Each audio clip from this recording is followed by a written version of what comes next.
Hello বন্ধুরা, কেমন আছেন সবাই? আশা করি সবাই খুব ভালো আছেন।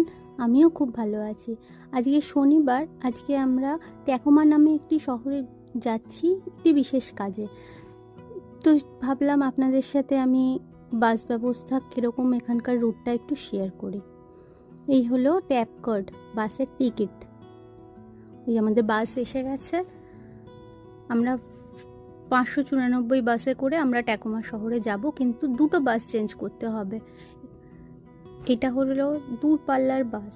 আমরা যেরকম দীঘায় যাই, যেরকম বাসের সিট হয়, এই সিটগুলো একটু এই রকম, কিন্তু লোকাল বাসের সিট, সেটাও আপনাদেরকে দেখাবো, সেটা কিন্তু আবার অন্যরকম হয়। এই বাসের সিটগুলো খুব ভালো। আমিও এই প্রথম এই বাসে উঠলাম, আপনাদের সাথে অভিজ্ঞতা আমারও প্রথম। আর এই হলো বাসের স্টপ বাটন। আপনি যেই স্টেশনে নামবেন তখন আপনাকে এই স্টপ বাটনটা টিপতে হবে, তখন ড্রাইভার সেই বুঝে আপনাকে আপনার স্টেশনে নামিয়ে দেবে।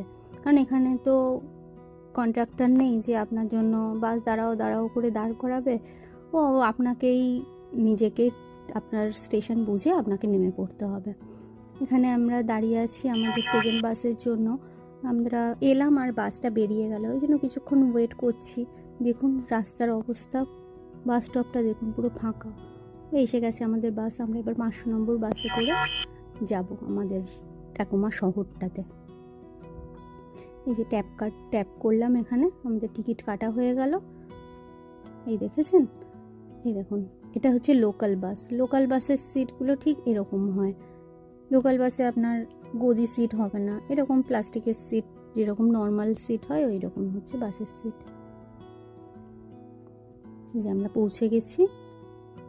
শহরটা এত সুন্দর যে কি বলবো, চারদিকে সবুজ, আমার তো খুব ভালো লেগেছে। আমরা বাস থেকে নেমে গেছি।